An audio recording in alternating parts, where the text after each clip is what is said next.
I welcome you all to our coffee talks. This is our number 3 in the series of the Geomorphometry Coffee Talks. And we follow a usual schedule here that I quickly introduce you to who we are, what we are. We'll introduce our speakers from today, and I'm really happy, or we are all really happy that we have with us here today Tom Hengel from OpenEO GeoHub here with us, speaking to us today. He will speak something like 25 minutes to us, and then we will have the remaining time for question and answers. And from the last couple of talks, we can say this was really exciting. We had a really ping pong up and down inquiring about what is going on. And I will do a short wrap up at the end, and then we will finish up. So in 57 minutes from now, we will be done with today's coffee talk. Quick announcement for the next coffee talk: we will have Peter Strobel from the Joint Research Center of the European Commission introducing DEMEX. So if you want to start making promotions, you can do that, and you can follow us on Geomorphometry, and you see it in our LinkedIn and Twitter, Instagram, and our mailing list. So let me just share my screen for a quick introduction to what is geomorphometry.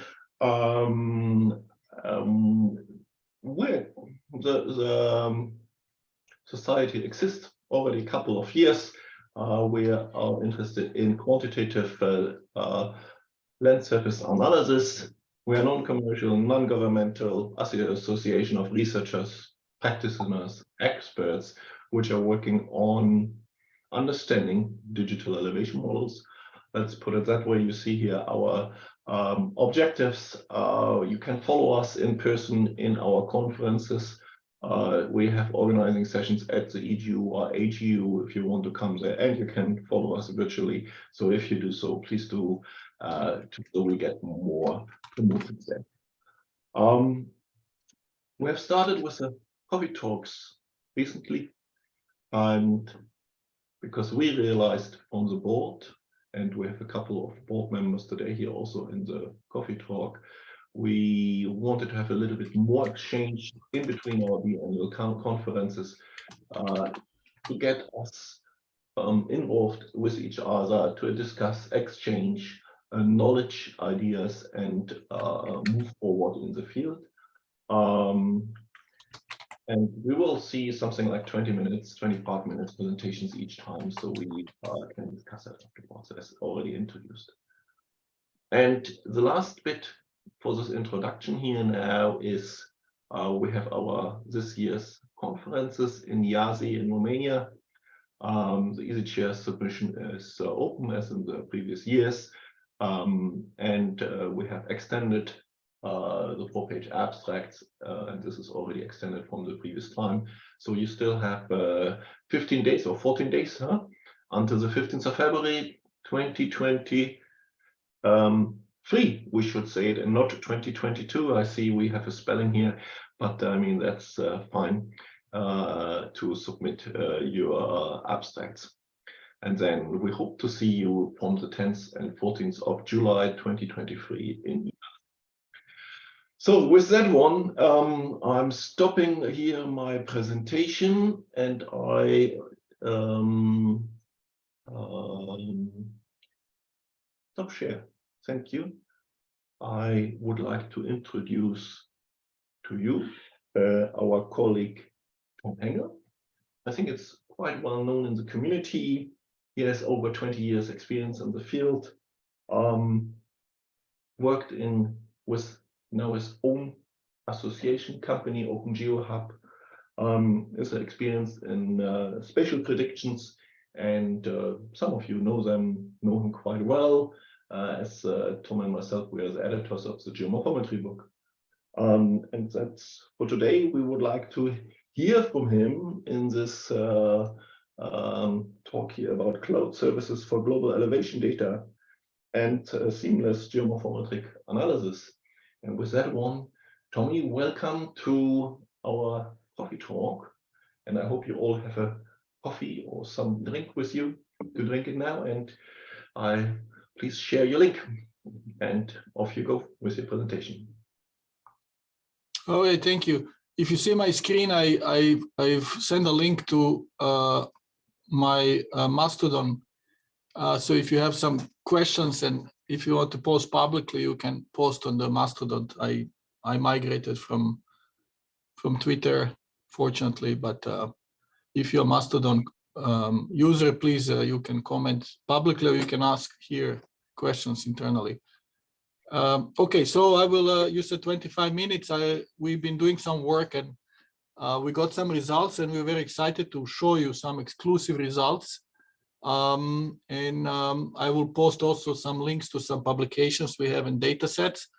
And if you forgot some link, just remember the slides, the link to the slides available publicly, so you can find all the links. You don't have to write anything or screenshot anything. I think it's also video recorded. So you don't have to really screenshot or like save any link. You can always find them later on. And this work I'm presenting, actually most of work's been done by Yu Feng, who is now with us here connected. And Leandro also helped, but Yu Feng do the computing work. And so he can also, when you ask questions, we can, Yu Feng and me will try to jointly answer.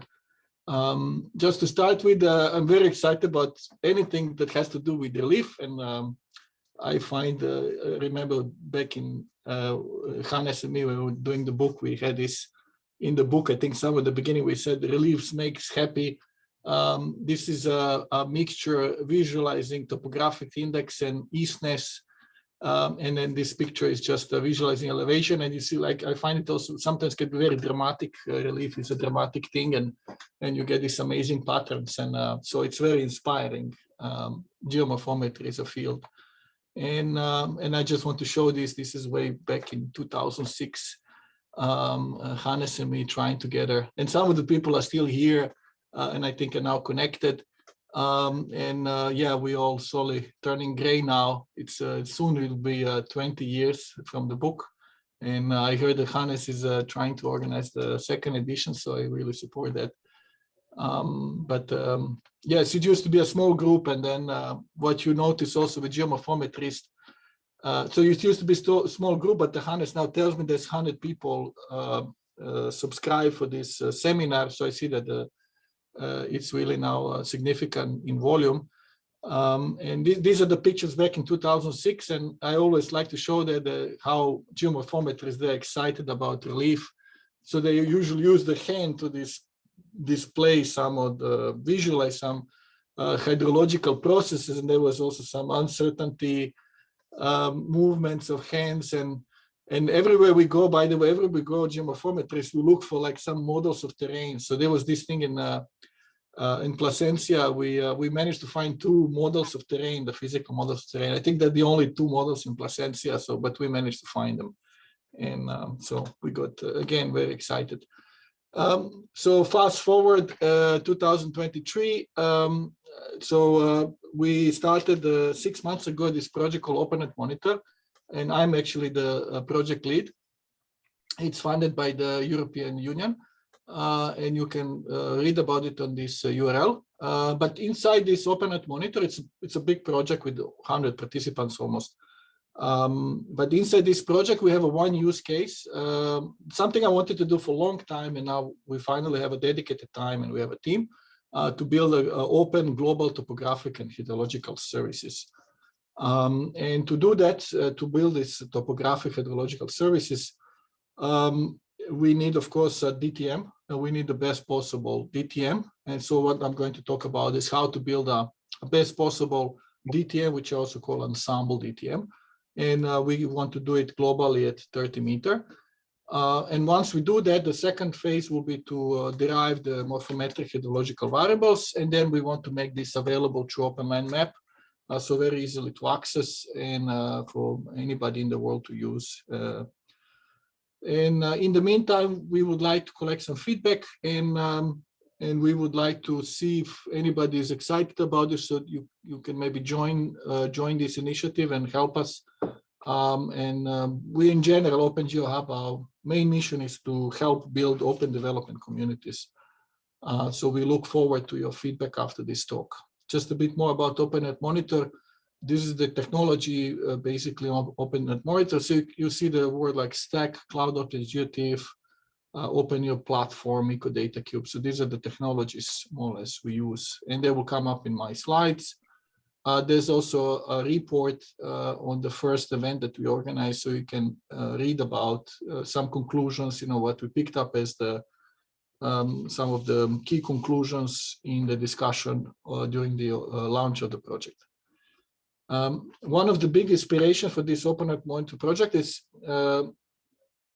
this, let's say, a frustration or a disability of many users to easily access data. And then there's this excellent paper by Julia Wagemann on the big data, Earth data challenges. And as you see, there's a top 5: limited processing capacity, growing data volumes, too many data platforms and portals, data discovery. So they come up as the most frustrating. These results are, by the way, available in this paper here that I provide, so you can read more about it. But I think similar thing happens with the elevation data, geomorphometry data. For example, if you go to Open Topography, you can see that there are 10 global digital elevation models. Most of them are now at 30 meter, 100 meter. So there's let's say 10 versions of the same thing, and then somebody who wants to use the data, well, they go like, okay, which is the best? So if I look at this 10, I say, which one should I use? And so Peter Good published this paper, used these LiDAR points and then evaluated the accuracy LiDAR points from ICESat-2. And evaluated accuracy says the Copernicus DM is kind of the most accurate, so you can use the Copernicus. That's one basically European product. So that came up, but maybe the other elevation models, maybe they're also useful. You don't have to now just remove all 10 or something, but maybe the others are also useful. So, and then what happens in science when you have multiple versions of, let's say, multiple independent projects doing the same thing, you can do what is called ensemble. So it kind of best combined estimate of target variable. And so this is what our talk is about. How do we play ARCO, what we call ARCO, analysis ready cloud optimized?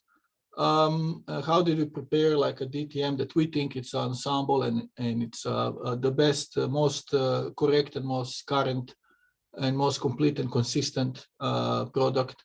And then we think that this could be a little contribution to the field to make that, to combine this data set and to reduce complexity and make for this many users to just simplify to say this is the best estimate. And also about the Cloud-Optimized GeoTIFF, many data sets that, if you look maybe 5 years ago, people would just put as a data set, they'll put a zip file or something online, and then you have to download the whole zip file, and then you have to uncompress, and I don't know. But today we work with Cloud-Optimized GeoTIFFs, which are also called COGS, and they are magical. They are kind of a geospatial database, so you don't have to download the whole thing. It has tiling system, it has pyramids, and it's like really seamlessly integrated. You drag and drop it in QGIS, and then you can do work. So, and that's what I did also. I will show you that we created that COGS of the world. This is a look on the standard deviation. I think at the moment, the 3 DTMs that really stick out as the most interesting, maybe four DTMs, because the SRT-MDM we don't use, we kind of stop using it. It's really old generation, old technology. But you have the GLO-30, the Copernicus GLO-30, you have the ALOS AW3D, and then you have the MERIT, and recently this group made this FABDEM, which is basically, I think, from Copernicus mainly. But when you look at the GLO and AW3D, where it gets a bit complicated to do ensemble, you can see the forest patches. So you see this thing with the red and green. These are the forest patches. So they are basically surface, digital surface models. They're not really terrain models. And anybody using them like for hydrological modeling without removing the vegetation and canopy and also buildings, you know, it will get a very different result. So that's very easy, something you can see. Also very nice today, we have a global reference for the, like on a point or point on a smaller support, a very consistent reference, the two point data sets, ICESat-2 and GEDI. And inside these data sets, there's a level 2, level 3 products, even level 4 and 5 products coming up. And if you look at the GEDI, you can see there's one column LF, lowest mode, this, you know, usually terrain. Lowest mode, it's the lowest measured elevation. And also here, terrain elevation mean. So that comes with ICESat-2. So there are 2 point data sets, so you can use it eventually as a reference. We did it for Europe about 2-3 years ago. We started, we said, let's create a 1 DTM for Europe. And so we prepared all this ICESat and GEDI data and all the covariate layers. And we actually use machine learning, and then we model the terrain. We use about 9 million points, basically covering Europe from GEDI and ICESat. I think there's even more points, but you have to reduce. And then we use these 4 DM sources, and some of them are surface models, some are terrain, like MERITDEM at that time was the only terrain model. And then we also had to do some correction. Thanks to Peter Good, I did this correction of the Earth gravitational model. And this is when you just take, for example, EUDM, AW3D, GLO-30 and MERIT. You can see that the MERITDEM is the most correlated with the ground truth, and you get a standard there of ±7 meter. This is just a simple linear model, so just a simple linear combination of the 4. And then we do also ensemble machine learning. Then the standard, it's a bit improved, so it's a ±6.5 meters. So we gain some extra accuracy. And then based on that, you know, we run prediction in parallel, and you can produce this digital elevation model of whole Europe. And as you can see, it's magic. So if I go back, this is the I think the GLO-30. So what you see here is GLO-30, and this is the ensemble estimate. You see that the forests have been reduced and removed systematically, so that. But there's still some patches. You can see there's still some patches. There's still some artifacts. It's not perfect, so that's a bit of. It was like some good result, but also some disappointment. I thought the machine learning will eventually, because I put so much quality data and training points, but there will still be some problems. It's still not work finished, let's say. This data has been made publicly available, and you can also see the code and all the layers, and there's a regression matrix, so you can play with it. I see people been downloading it. So you can play with it. You can try different ways to calibrate the terrain, heights, etc. And also there's a paper now explaining how we did that. It's not a paper only about DTM, but about the whole EcoDataCube.eu. And very interesting what we got as a result, that unlike what Peter Good wrote, that the Copernicus is the best, we got actually the MERITDEM. It's still the best filtered terrain model. So if you want to correlate with the terrain heights or land surface heights, then the MERITDEM is still, even though it's 100 meter, but it still pops up as the like most compatible terrain model.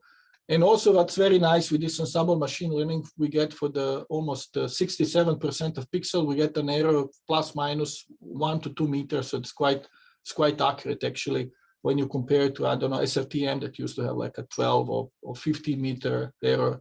So it's a way more accurate. And also for every pixel we provide a standard deviation. Also that's something new with the data set. I know many data sets, they don't have the error of the elevation per pixel. And we now provide every DTM we build as also, we provide also standard deviation or the prediction error. You can go to the EcoDataCube.eu and you can just open the section digital terrain data and soil data, and you can see we derive a couple of these variables at 30 meter for whole of Europe, and you can visualize, you can download. It's open data under CC BY license. Okay, now we go and let's do we did the Europe, and now let's do the whole world. So last 2 weeks we played a bit, and as I said, we focus only on these 5 sources of DTM. So we have the GLO-30 AW3D version from 2018, I think, not 2012. Then we have the MERITDEM, we have the FABDEM, and we have the national DTM. So we use the one for Europe and US. We also tried to get the Australian one, but it was difficult. So what do? We made a more simple model. We just want to get something quickly so we can show you. We just take a 10% lower quantile to estimate the bare Earth. So if you have a multiple values, you take the 10% lower quantiles, and we assume that this is the best estimate, because there's still some canopy, you know, even in a FABDEM, I think there's still some canopy height possibly in the pixels. And we also, because we know the canopy, it's not a terrain height, so we in the GLO-30 and AW3D, we remove all the canopy first, and we put the NA value. So we do only the quantiles for the pixels that we are certain it's not canopy, but it's terrain. And then we also derive the standard deviation. So we have the bare Earth values, and we have the uncertainty, the bare Earth height. As I said, Australia we couldn't get because apparently they have a 5-meter resolution DTM, but I think it's a terabytes in size, and it was not easy to download. Again, that's a problem of big data. So we didn't use it, but we can add. We would like to add these national data sets. And we produce one mosaic. We produce just one image, and this image is, you know, it's relatively big. It's let me see. It's a 1.3 million by 500,000 pixels. I think it's about 250 gigabyte in size, and it takes. Unfortunately, with GDAL you cannot run in parallel. Some things you can run in parallel, but it takes 30 hours to create Cloud-Optimized GeoTIFF. It's 30-meter global, so it's 30 hours. So it's a significant time. And we mess up something. We created this mosaic in integer 16, but we are now just reprocessing in flow 32, and so we will update it. This is just a visual example. Little area in Netherlands. Netherlands is relatively low relief area, so these differences in elevation are like plus minus 15 meter. And you can see this GLO-30 and AW3D. They show also heights of the forest. MERITDEM, it has removed forest, and then FABDEM also looks like this. And so then you have, this is the output, this is the ensemble, and then you see the standard deviation. And some places it's still relatively high. The red values, it means it's high. The blue values, it's all like something we can tolerate, plus minus few meter. There's another example again for the global DMs. This one digital surface models, this one digital terrain models. Then, as I said, we remove the pixels that we think it's a canopy. So we remove these pixels, and then we produce this again ensemble DTM, and then we produce also standard deviation. And you see in here you have a more relief difference. So the standard deviation, actually, when you visualize it using same scale, you get a very low, very low color. So you can see that the uncertainty is only few places where you have a high slope. I think you have a high uncertainty. And Yufeng put all this code and put all this ensemble DTM address. You see there's a code address URL, and so you can go if you just open in QGIS. I'm looking now it's just a one file, right? So I can zoom in somewhere, and you see it works seamlessly. It's just a one file that you can add as a URL. You just go as a URL, you add it, and I don't have to download 200 gigabytes. It will just download the things that I look at. And I've been playing a bit and deriving the hill shade for local areas. So it looks okay. I mean, there's still some issues, and we still have to filter it. But I think most important, the whole process went through. The computing is only 6 hours to get the quantile, I think, when you run it in parallel.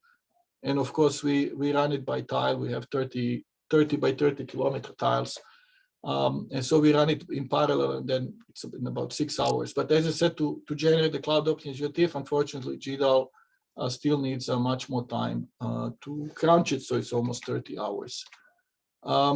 So that's the GitHub. Also, I shared it with you, and you can go there and you can see where to access it. It's just this URL, and you can also access the standard deviation, and then you can test it out.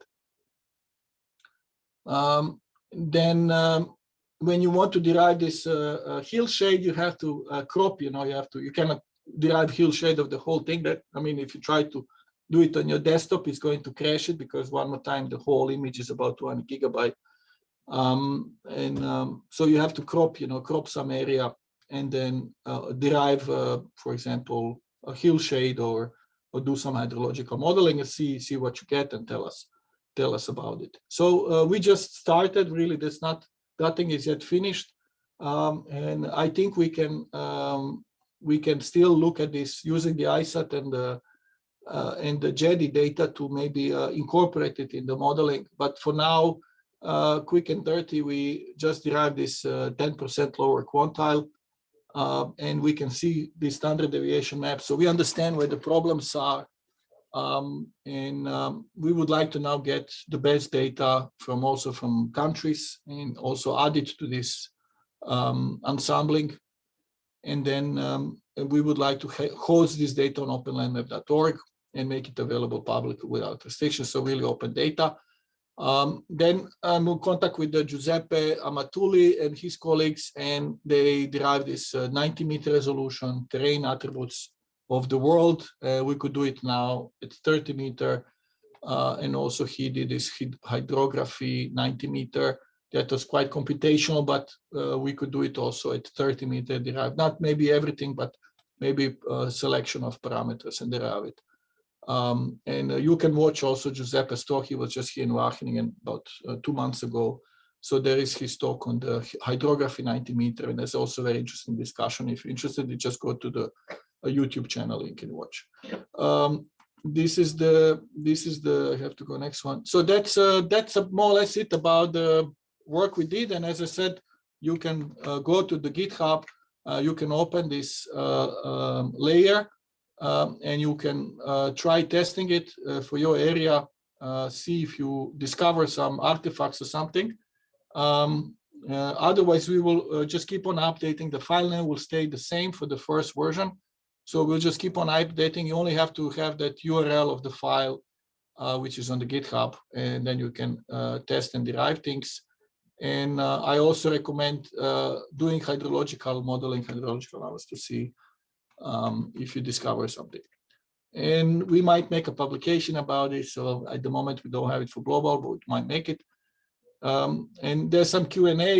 You will have also questions now, but maybe I just start asking myself, so is the correct thing to do is the 10% lower quantile to estimate the ensemble terrain?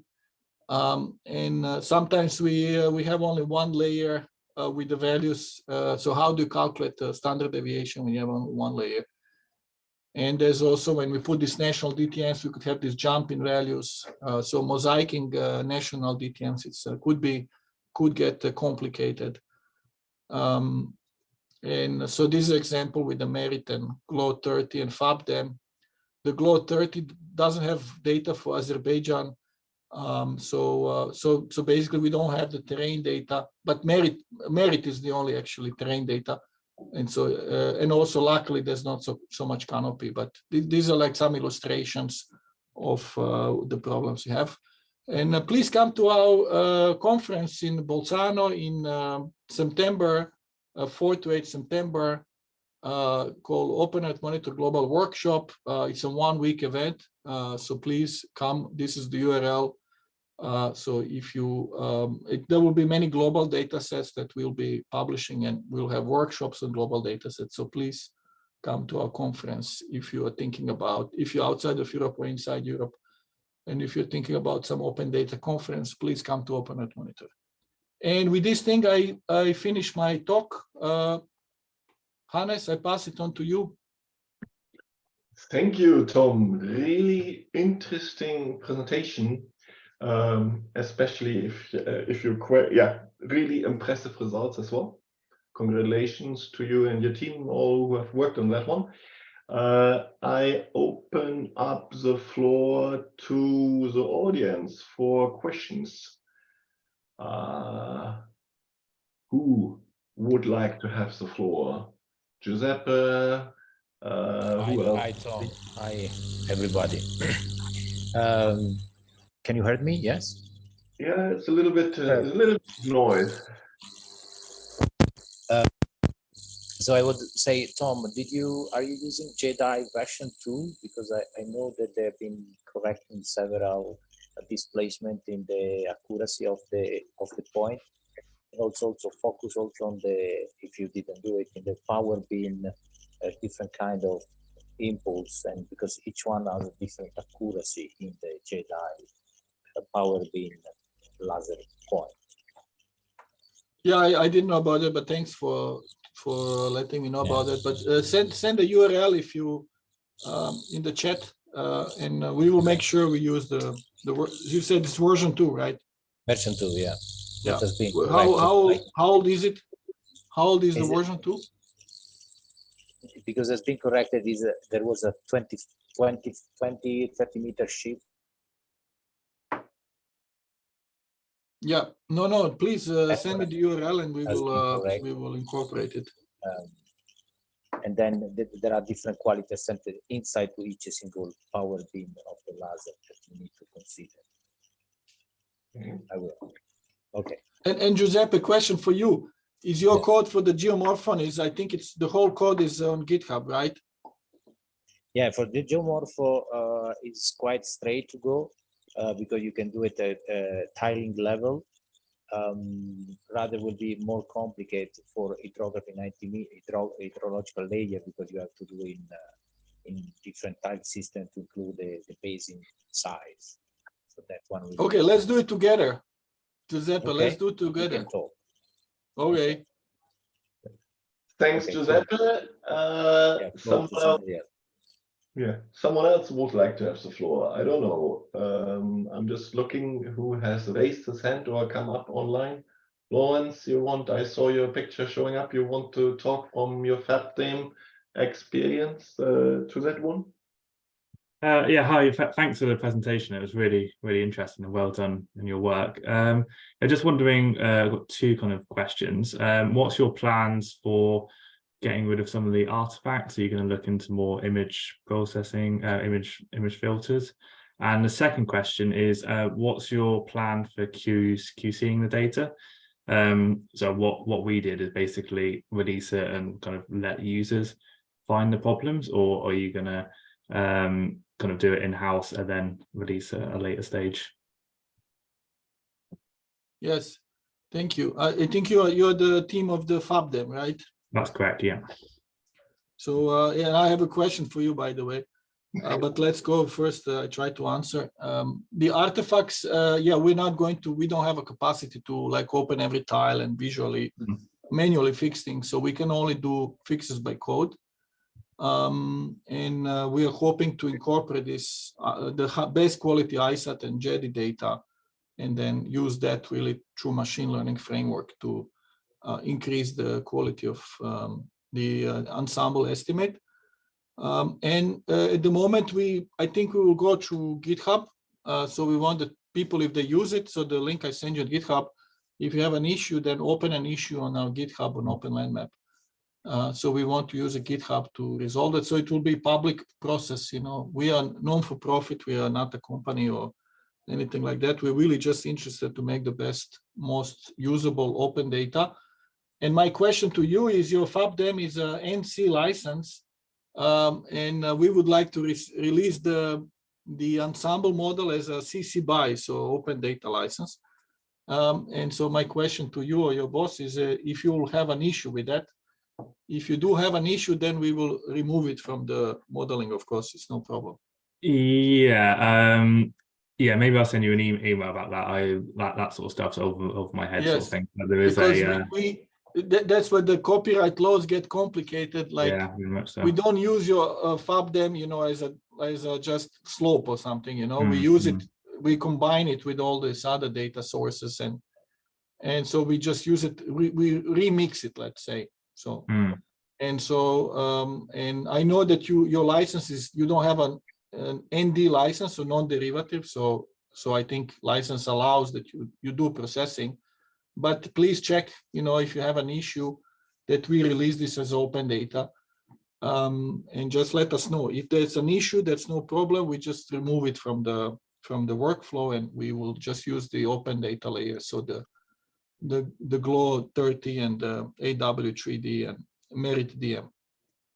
Yeah, okay, I'll connect you up with the people who know better than I do with that. Thanks. So really good work, by the way. Okay. Further questions from someone else?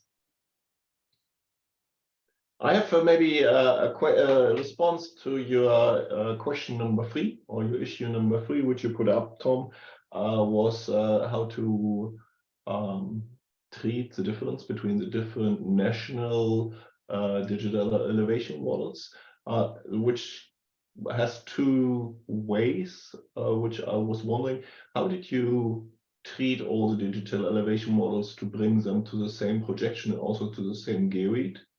Because they are all not always matching. And then what the national DTMs, what I have seen, what colleagues have done in the wild from Eurogeographics, which is the association of all the national mapping agencies of Europe, they have created something like a filter which goes to both sides of the boundary between the different boundary of that country, and so they smoothed out the difference between these two data sets. So you didn't have like the 8-meter difference which we had between Eastern and Western Germany after the wall came down. The cruise missiles from America, they would have flown into a wall because there would have been 8-meter hike differences, because European digital elevation models, they were still linked to Leningrad base, and Western Europe linked to Amsterdam level.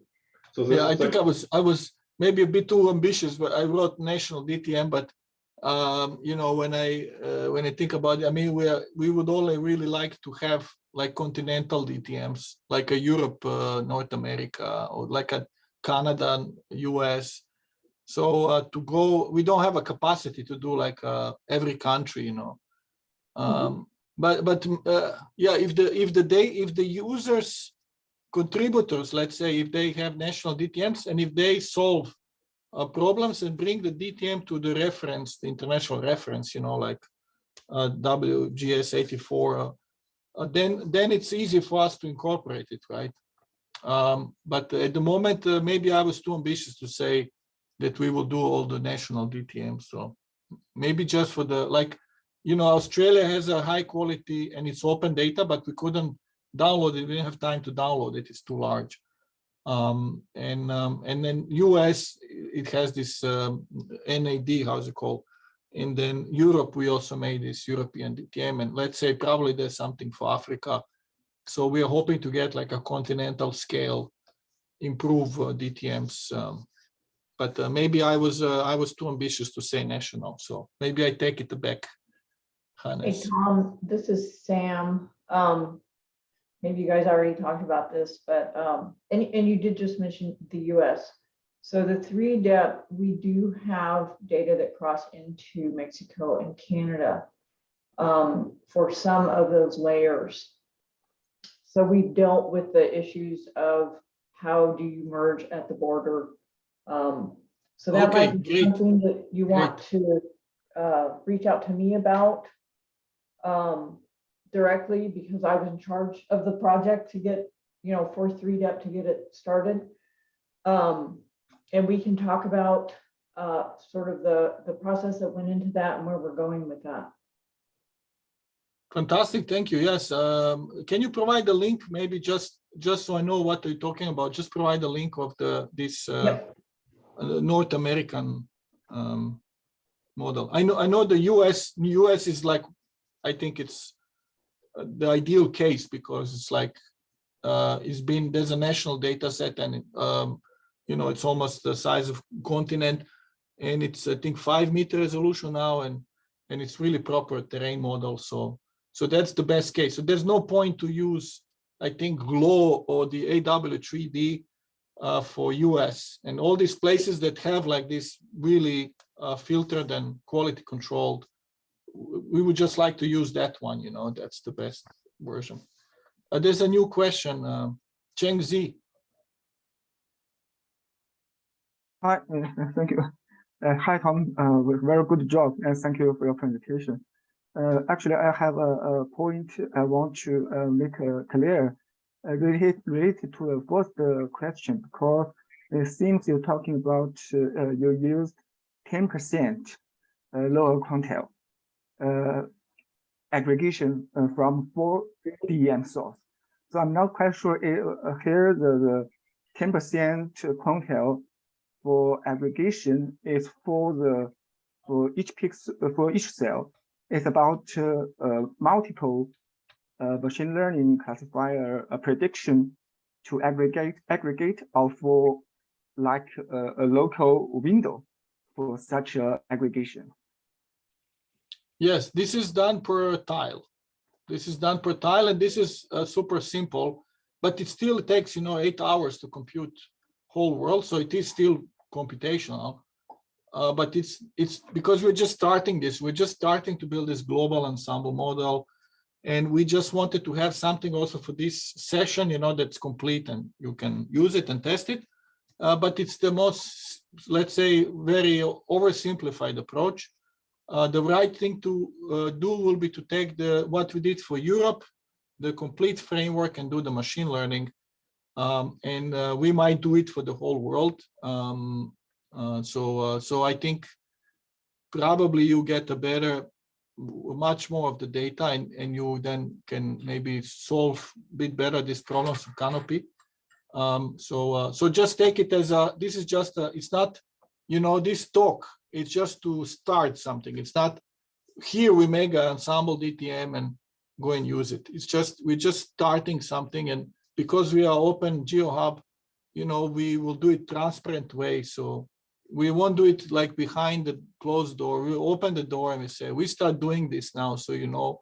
And if you come to some better idea, if you have something, we are all open ears, and we would like to hear. And if it's something we can implement, and that we could create better open data for everyone, we will be happy to do, as long as it's not too expensive and exceed those capacities. So it's not that we say this is the way to go. It's just we're just starting to do some creation of the global data, and we're testing this creation of cogs and using it.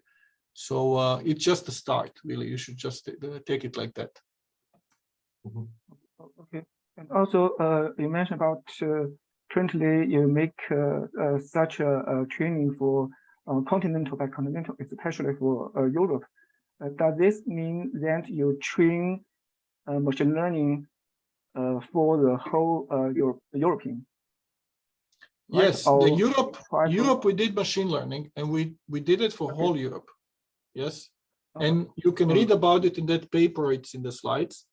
And this is really machine learning, and there we use all of the ICESat and all of the GEDI points, but we use the old version. So now Giuseppe said there's a new version of GEDI, so be careful. There was a 30-meter horizontal shift, I don't know. And then also there's more data, more modern data for US. So we can now add things, but for Europe we do machine learning, but it's computational. You know, it's that takes like 2 days to do everything, and I worried to do that for whole world, because you know it might be 1 week of computing. So we are still like looking, you know, the ways to do it.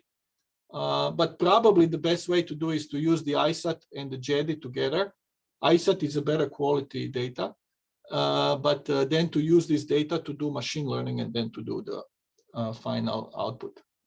So just to confirm, for now the global level is just the 10 lower quantile, 10% lower quantile. Yes. Okay. Thanks. Thank you. I'll read your paper for more details. Thank you. Okay. Cool. Someone else wants to have the floor.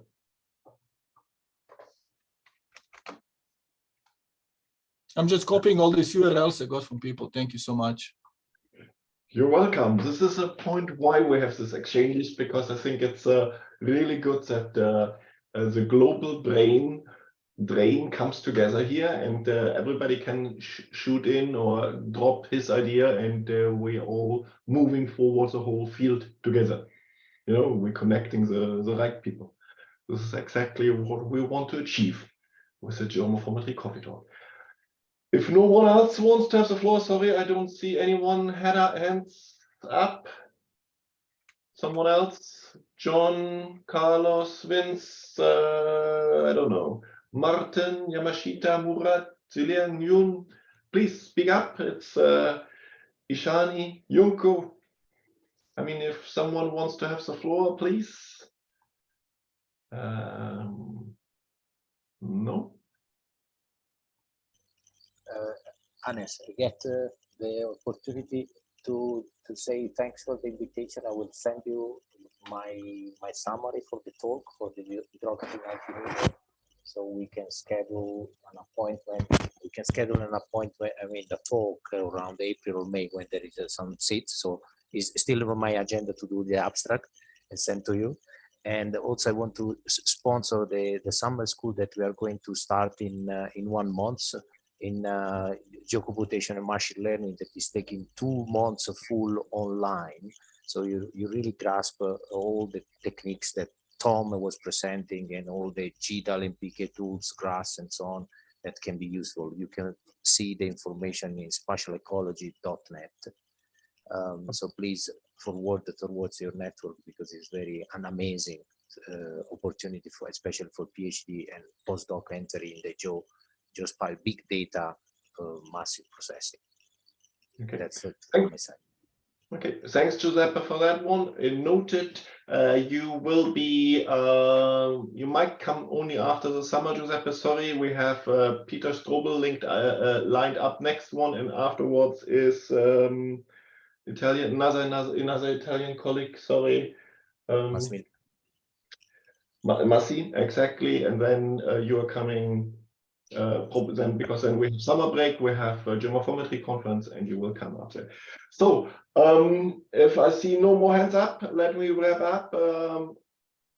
Thanks Tom and team for really a nice, interesting presentation about ensemble modeling of a worldwide ARCO digital elevation model, analysis ready, cloud optimized digital elevation model and they had shown us a little glimpse into their system, what they showed us, what kind of data sets they used, and the 9 million points, and which kind of different DTMs went in.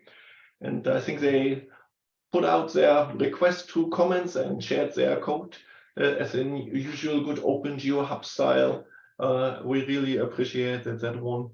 And several members of the Geomorphometry will take care with them and talk with them, I think, for follow-up seconds.